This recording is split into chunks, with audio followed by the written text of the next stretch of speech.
2 spoon போதும். Lion date syrup, இதுல iron, fibre, vitamins, நோய் எதிர்ப்பு சக்தி அதிகமா இருக்கு. Lion date syrup.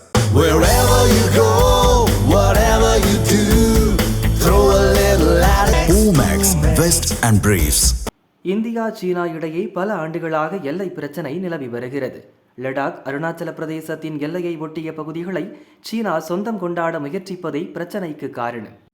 கடந்த 2020 லடாக்கின் கல்வான் பள்ளத்தாக்கு பகுதியில் அத்துமீறி நுழைந்த சீன வீரர்கள் இந்திய வீரர்களால் விரட்டியடிக்கப்பட்டனர்.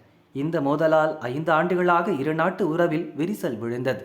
பிரதமர் மோடி, சீன அதிபர் ஜின்பிங் சந்திப்பு மற்றும் இரு நாட்டு வெளியுறவு அமைச்சர்களின் பேச்சை தொடர்ந்து எல்லை பகுதிகளில் இரு நாட்டு வீரர்களும் ரோந்து செல்ல ஒப்பந்தம் மேற்கொள்ளப்பட்டது. இதையடுத்து இந்தியா சீனா இடையிலான உறவு மீண்டும் மலர்ந்துள்ளது. இரு நாடுகளும் நேரடி விமான போக்குவரத்தை இயக்கவும் ஒப்புக்கொண்டன. இந்நிலையில் லடாக் எல்லையை ஒட்டிய திபெத் பகுதியில் பாங்காக் ஏரிக்கரையில் பிரம்மாண்ட இராணுவ விமான இயங்குதளத்தை கட்டும் பணியை சீனா மேற்கொண்டுள்ளது. 2020 மோதல் நடந்த கல்வான் பள்ளத்தாக்கிலிருந்து வெறும் 110 கிலோமீட்டர் தொலைவில் இந்த விமான தளம் கட்டப்பட்டு வருகிறது. இதை செயற்கைக்கோள் புகைப்படங்கள் வெளிச்சம் போட்டு காட்டிவிட்டன.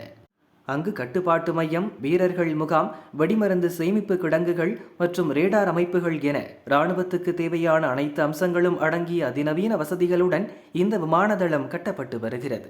மிக முக்கியமாக நீண்ட தூரத்தில் இருக்கும் எதிரிகளின் இலக்குகளை மிகவும் துல்லியமாக தாக்கும் ஏவுகணை தளங்கள் உள்ளதாக கூறப்படுகிறது.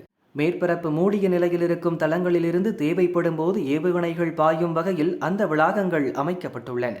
குறிப்பாக HQ-9 ஏவுகணை தடுப்பு அமைப்புகளை இங்கு சீனா பதுக்கி வைக்கவும் திட்டமிட்டுள்ளது தெரியவந்துள்ளது. அமெரிக்காவைச் சேர்ந்த புவிசார் நுண்ணறிவு நிறுவனமான ஆல் சோர்ஸ் அனாலிசிஸ் சீனாவின் இந்த புதிய கட்டுமானத்தை முதலில் கண்டுபிடித்துள்ளது. இங்குள்ளது போல் மற்றொரு ஏவுகணை தளத்தையும் திபெத்தின் கர்பவுண்டி பகுதியில் சீனா கட்டி வருவதையும் இந்த நிறுவனம் அம்பலப்படுத்தியுள்ளது. நம் இந்திய எல்லையிலிருந்து 65 கிலோமீட்டர் தொலைவில் இந்த ஏவுகணை தளங்கள் கட்டப்பட்டுள்ளன.